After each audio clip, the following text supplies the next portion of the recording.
Welcome to another Bible study.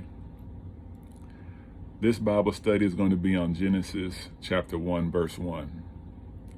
This Bible study is going to be about the creation, or the beginning of creation, or the history of creation. When we look at this, the way I'm going to be talking about it might be differently than what you probably have heard before. When I look at this creation, or the creation of the world that we live in, or this universe that we live in, I kind of think in my mind that a long time ago, whenever this was written or created, somehow there was a form of communication developed where people could communicate. And so we found those writings of communication, and we translated them. Now, if I was to think further back than that, let's say at the creation of anything, I would wonder how long it would take for a language to be developed for a person who had no language in order to come up with some form of communication pattern in order to communicate with one another. And so I necessarily don't think that the Bible, Genesis 1:1, is talking about the actual creation of everything. One, there would be no communication and no developed communication in order for somebody to describe that. So I think this is more so of how the people back then, how they viewed the creation of this world and the world that they lived in. Since, again, if you think about if everything was created, when everything was created, there would have been no form of communication. They had to develop a form of communication, which would have took years, centuries probably, in order to come about. But let's get into this. In Genesis 1:1, we read, "In the beginning, God created the heavens and the earth." So we're just going to dissect this a little bit. In the beginning. Well, the first question we should ask is, in what beginning? In the beginning of what? This could be a beginning of anything. It could be a beginning of any point of time, or a starting point in time.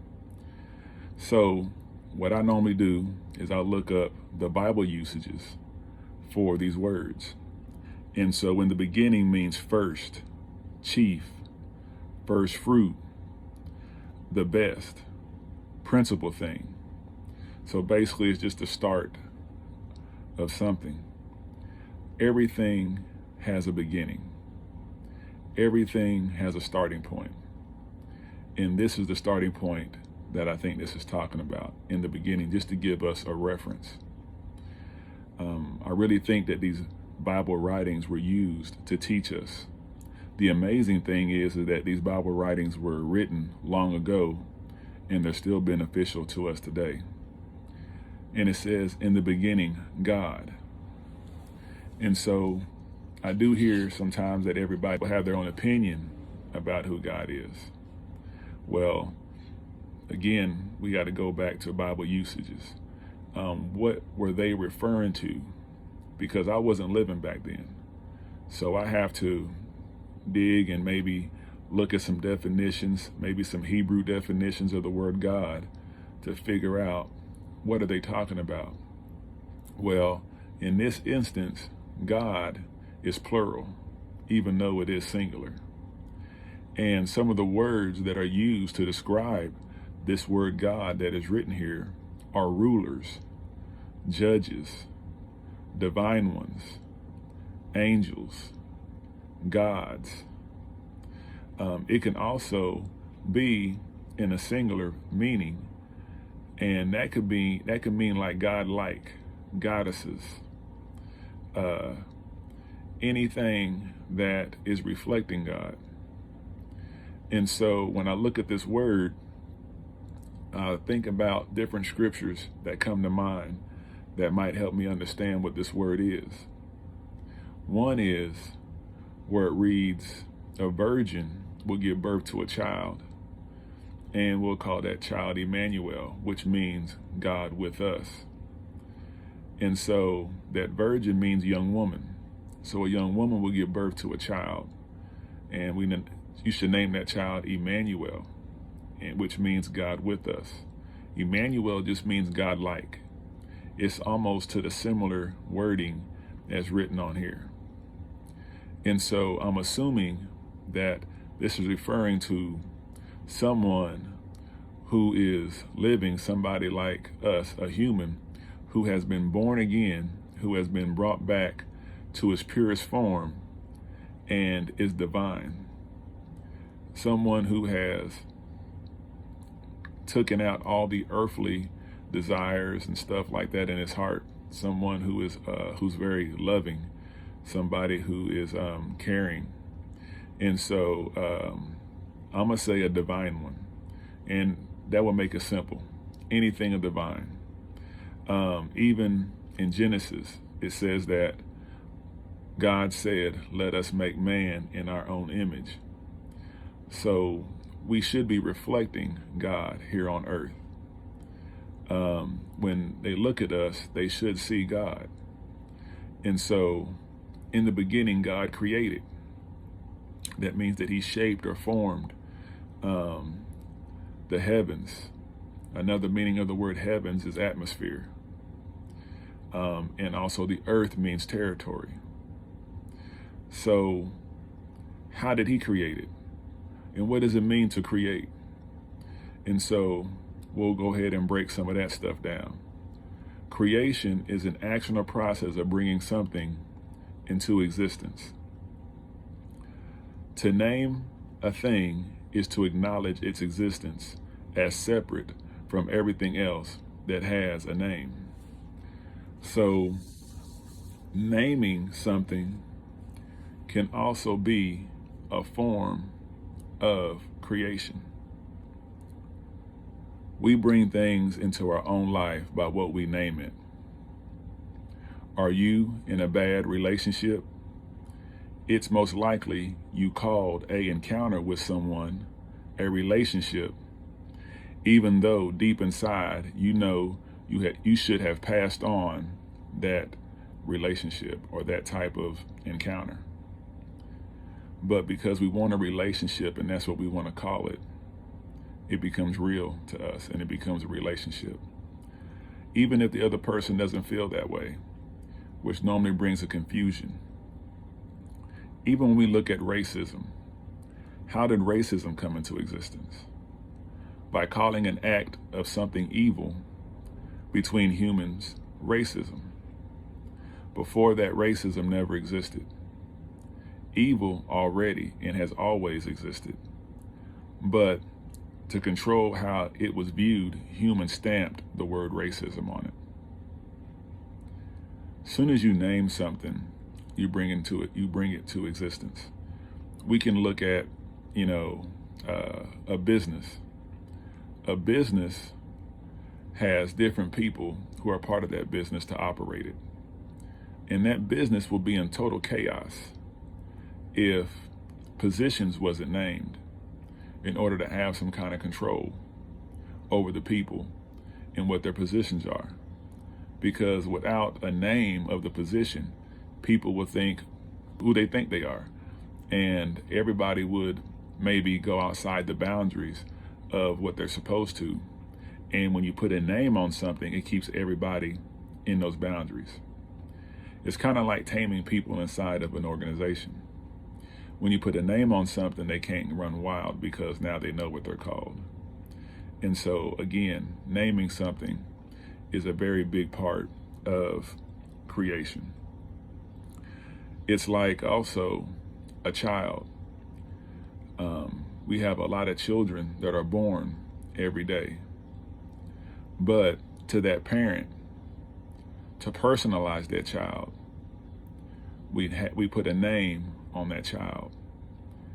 And when we name that child, that name for that child separates that child from everybody else. So naming something, again, is very important. Even how we live our lives, what we name it. You are living right now in whatever you're naming your life, whatever you're calling it. Your words have that much power. Words are very big in creation, because whatever you say something is, that is exactly what it will be to you. It might not be that same thing to somebody else, but to you, that's what it will be. And just like how when you name positions in a company and that tames them, what you name something also tames you in your life. If you think that you are a failure and you're calling yourself a failure, those words will keep you boxed in. It will isolate you, so you will not be free. That is very important, or that is why it is very important to name things in a good light. Because when you do that, when you know that you're successful, or if you think you are successful, then again, you're putting a name on it. But what happens is that's a different light. And so every person on earth is living the way they call things and the way they name things. And so that is one thing that I want to put out there as far as creation. And I got this information from an article, and I found it to be true. And it reads, humans have a deep-seated need to name and be named. And researchers have long acknowledged that there is great power in naming things. We name to identify, symbolize, refer, describe, simplify, organize, and most importantly, to tame. When you tame something, you do so to bring it closer. I even think that word racism might be a way to tame something, to tame humans, to tame them to view things a certain way. But like a sculpture, the wood existed, but when the tool is in the hands of the sculptor, something beautiful is created. That something beautiful existed, and the wood existed. The sculpture seen the beauty, but it took him using the tool so that you could see the beauty. So you just imagine that this world was already in existence, but until someone divine started naming things here, that's when we could see the beauty of it. When we put a name on it, it meant something. It personalized it. It made us see things in a different light. Heavens didn't start off as heavens, and earth didn't start off as earth. Both of those were called something totally different. But when the divine person put a name on it, again, it made it mean something totally different. It personalized it. The word heaven didn't exist, but the substance did exist.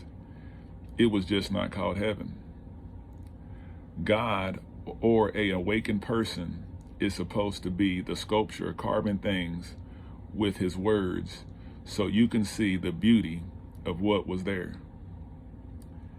A existing or alive person is supposed to be able to mold or carve his own atmosphere or emotion, and the atmosphere and emotion of others by how he communicates. What we say to people around us and how we communicate with them shapes and molds things into existence. Sometimes those things are false. How we was raised shaped our minds because the communication, what our parents might have called us, might not have been true about who we were. What was said about us might not have been true. Even our parents going through things themselves and not letting us know, or saying things and speaking things that really that's not what it was. So what we say can put us in a dream world or a dream type land, and we won't be living in reality, but in the dream of what was created by our communication patterns. And our lives are just like that. That's why some people are living certain ways and other people's and others. And sometimes people don't understand how those people are living like that and vice versa. It's because of their communication patterns. Most of us, or a lot of us, are sometimes held bound because of our communication patterns. Our communication patterns leave us in a dream type world that is full of pain, that is full of suffering. And so we experience pain and suffering because of it. But if we change the way that we speak and the way that we say things and the way we respond to other people, we can change our atmosphere. How we respond is a very, very big deal on what the outcome will be. In Genesis 1:1 is an introduction of the creation story. It's just letting you know that this is what happened, and everything that comes after it is going to show you how it was done. And that's how we can know about this naming process, on how creation was done. How someone was living in this world that we live in and started calling things stuff so that it could become beautiful. It could become something different. Look at how you live and think deeply what you call everything. Our words are powerful, very powerful. God wanted to create what he was living in, so he named things to exist. And so basically, I just want you to think very hard about this first verse, because everything in life, again, has a beginning. And this Genesis chapter 1 will show you how to deal with all your beginnings, whether it's a beginning of a relationship, whether it's a beginning of a job, whether it's a beginning of something that you're creating on your own, whether it's a creation of an idea, anything and everything has a start, and there's a process to it. And so I don't necessarily think that this was like a history lesson so that we can know what was going on back then. But I do think that Genesis 1:1 was created in order for us to dig into it and really find out how all creation starts. Not just the heavens and the earth, but everything. All the creation in your life. Again, everything has a beginning. Every day there's a beginning. Every time the sun rises is a beginning of a new day. So, next time we'll be going over verse 2 and we'll learn something different. But just think very hard about things that are happening and going on. You'll find out that everything has a pattern. All creation has a pattern. Everything that's created started from somewhere. It all started at a beginning point. And by the time we see it, it is past that beginning point. But every person that ever creates goes through the same thing. We are all in different bodies, but it's the same spirit. And that's what's so amazing about the Bible, is that when this was reading years ago, I don't know how many years, I really don't really get into the details of that, because to me, the years doesn't matter. But how did whoever wrote this knew that this would be beneficial for us today?